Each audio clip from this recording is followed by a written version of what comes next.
ऐसे बहन भाई जो बुलाकड़ हैं, रोजमर्रा के काम बार बार दोहराने के बावजूद भूल जाते हैं, ऐसे अफराद को आज मैं बहुत ही आसान और 100% असर करने वाला देसी इलाज बताऊंगा। ये इलाज ऐसे बच्चों के लिए भी बहुत फायदेमंद है जो जहनी तौर पर कमजोर हैं, किताबों को रट्टा लगाते हैं लेकिन सबक याद नहीं रहता। इस नुस्खे के इस्तेमाल से सिर्फ चंद दिन में जहन तेज, हाफजा मजबूत और कमजोर नजर बेहतर हो जाएगी। इसके अलावा अगर आप दायमी सर दर्द का शिकार हैं, बैठकर उठने या ऊपर देखने से सर चकराता है, तो सिर्फ 3 दिन में आपका ये मसला हल हो जाएगा। तो आइए स्टार्ट करते हैं। बनाने के लिए जो इजाज़त चाहिए वो नोट कर लें।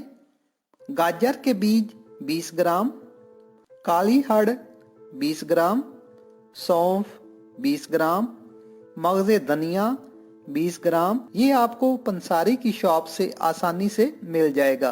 मिश्री 20 ग्राम। तमाम अज्जा को बराबर मिकदार में लेकर बारीक पीस लें और इस सफूफ को किसी हवाबंद जार में महफूज कर लें। अब इसकी 1 चम्मच सुबह नाश्ते के बाद और 1 चम्मच रात खाने के बाद दूध या पानी के साथ इस्तेमाल करें। माइग्रेन, सर दर्द, नींद का ना आना, सर का चकराना, ये मसाइल सिर्फ 3 दिन में ठीक हो जाएंगे। जहन को तेज करने और हाफजे को मजबूत करने के लिए 40 दिन तक इस इलाज को जारी रखें, जबकि 15 दिन बाद आपको वाज़ेह फर्क महसूस होगा। स्कूल गोइंग बच्चों के लिए ये नुस्खा खास तौर पर बहुत मुफीद है। वालिदैन को चाहिए कि ये नुस्खा अपने बच्चों को जरूर खिलाएं। इस नुस्खे का कोई साइड इफेक्ट नहीं, आप यकीन और तसल्ली के साथ इस्तेमाल करें। इंशाअल्लाह ताला ये इलाज न सिर्फ आपके लिए बल्कि आपके बच्चों के लिए भी मुफीद साबित होगा।